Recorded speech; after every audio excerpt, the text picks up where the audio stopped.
I'd lie awake, sweating through my pastel sheets in clenched teeth terror, bringing the quilt to my throat in a lump and knot.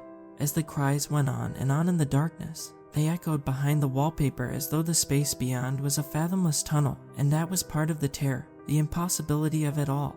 There was nothing on the other side of the plaster, but an old airing cupboard with a stiff door that no one could open. It was barely large enough to stand in, let alone for a voice to resound through it in such a manner. Yet with the noise routinely fencing off the grasp of sleep, I knew that I wasn't dreaming, though the screams bled so deeply through my slumber that I saw no rest. Even then, I was forever absconding to the houses of friends to escape from it, dreading the inevitable return to my own room, the sight of whose poster-clad interior soon elicited wild throes of panic even before I'd taken to my bed.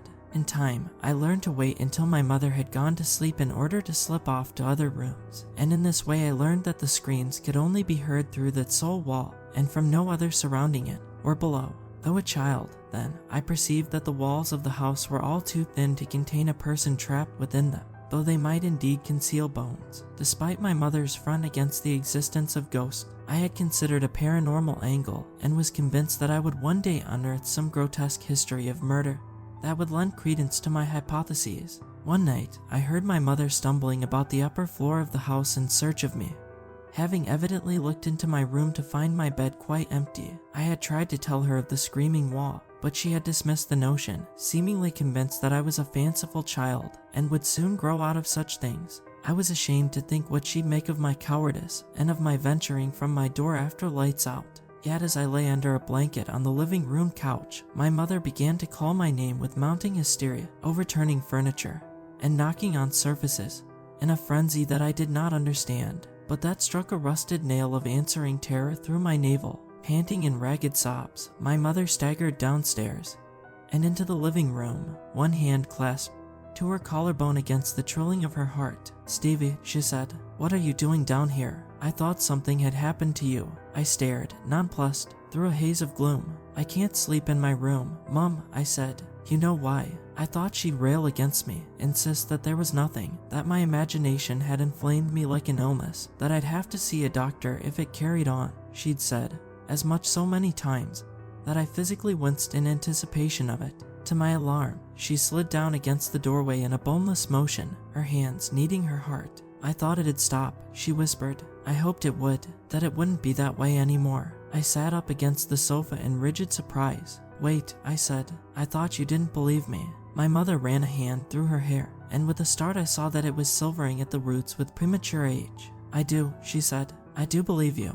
You can sleep somewhere else after tonight. We'll do something with the spare room, make it really nice for you." "All right." Relief ran out of me like overflow from some ancient water tank, pressure seeming to release from every limb. "Okay," I said. "But Mum, why did you make me stay in there if you knew about the screaming?" My mother tousled one sleep-filled eye with the heel of her hand and looked at me with a strange, furtive guilt. "I wanted you to be close to your dad. My father had left when I was too young to remember him and hadn't returned to the house or been in contact since. I felt little for the man, but resentment and suffering, a wound torn through time by his careless hand. Thus, I didn't understand my remaining parent's statement until I was 17, having come home from a clandestine house party to the sound of my mother crying somewhere high up in the house. Even before I tried the door to my old bedroom, I knew that was where she was. I found her kneeling on the stripped mattress, her palms and right ear pressed to the wall, listening to the screams as she rocked and moaned under her breath. She reeked of alcohol. She was drunk, I realized, with humiliation, drunk and crying and scratching at the wall as though she wanted to take the screamer into her arms to hold them. I recalled what she had said about my father, how she'd wished me to be close to him, through the wall, had he died and remained in the house, as all my childhood I'd been so sure some unnamed soul had been. If so, how had the death come about, and why hadn't my mother told me? I sobered up so fast that I forgot I'd been drinking myself.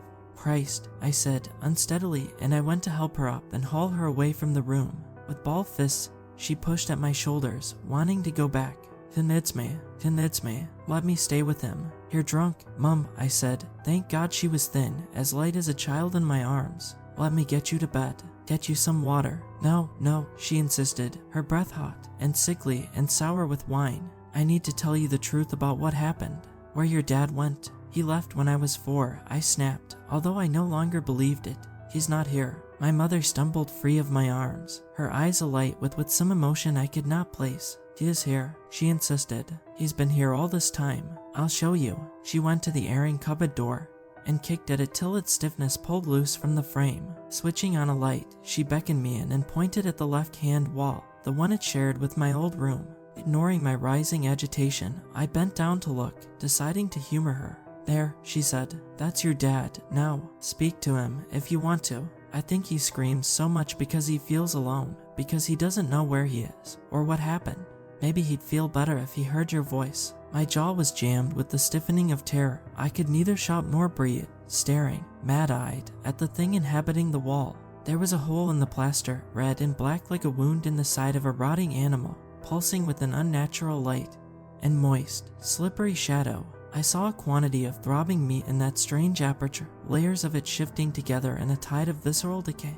A blue eye rolled outwards, looking up at me in what I suppose was recognition. It was alive, I realized, alive, and moaning in tortured spasms. What the hell is that? I asked, in a rough whisper. Mom, what am I even looking at? I told you, my mother said, swaying tipsily against the door. It's your dad. I thought I might faint, or else lose the bitter contents of my stomach across the carpet. How did he end up like that? I asked. My mother shook her head. I don't really understand it, myself, but that gap in the wall made him that way. He found it one afternoon, while he was doing odd jobs around the house. Ellie, come and look at this, he said. There's a weird light in here. Never seen anything like it. I went to look, and it scared me. It made me think of dead stars you see in space documentaries, the way they eat up planets and all that whiteness. Get rid of it, I said. Board it up and leave it alone. Your father gave me such a look then, hostile and actually shocked.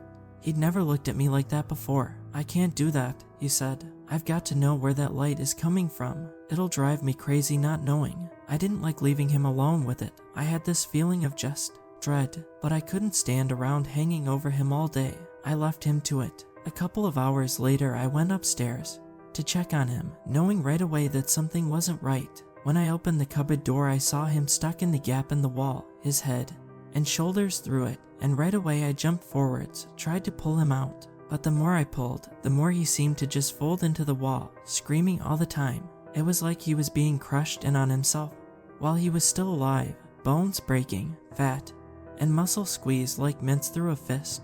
There shouldn't have been room for him to be forced into the wall like that, but it happened anyway. I stood there, helpless, watching him become a part of the red dark and the light, and I knew I'd never be able to leave this house, not while he was there, alive in the wall. No matter how he looked, no matter how much it hurt, I loved him, love him. I can't get him back, and I can't let him die, either. You've tried getting him out. I faltered, my voice a taut, nervy squeak.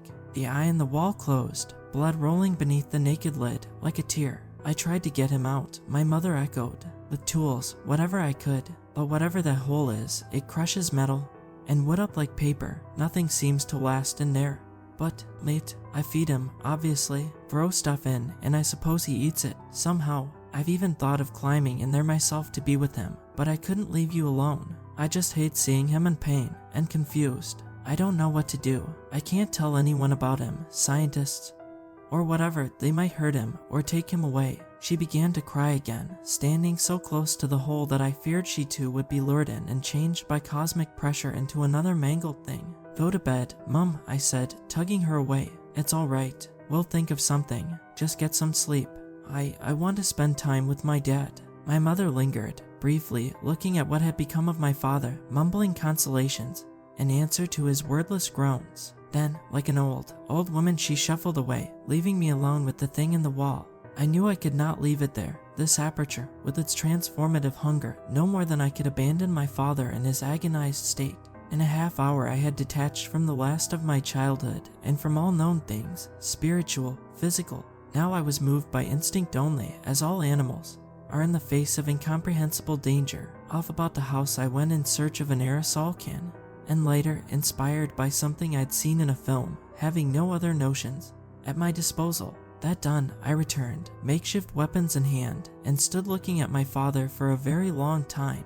I wondered if there was enough of him left to remember me, or if all he knew was pain, his neurons reduced to struggling threads. What had compelled him to become one with the gap in the wall?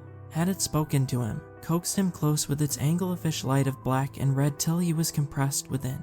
I feared that call and the agony that followed. My sweaty t-shirt clung to me like a diver's suit, though I was colder than I could ever remember being in that house. Standing a good distance back from the hole, I raised the aerosol can and struck up a flame, light in its xanthous shimmer, the savagery of burning meat. I had never heard my father scream louder than he did that night, nor for so long. I kept the flame on him till the wall blazed, and I had to grab the fire extinguisher to put it out. All the time I felt that whatever ripped that hole through the wall, through space, was still there, humming, hungry, alive, though there was nothing then but an arch of smoldering brick between my old room and the cupboard. We moved out of that house to my grandmother's not long after. My mother needed the care. She lost her mind after what I did, couldn't understand that I'd put my father to rest, or tried to. Perhaps she never will. As for myself, I could never look at a blank wall the same again. I began flipping obsessively through all kinds of books and documentaries for answers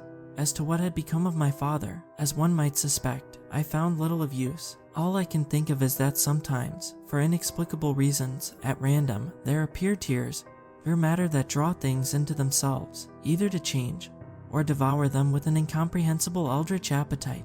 I only hope that the hole in our old house is closed, now a healed scar, flat and white on a new wall. I pray that my father is at peace, but sometimes I dream of him as he might be now, his mind drawn, screaming, through a russet, an ebony void in unknowable space. Better not to think of it, or else I, too, may go mad.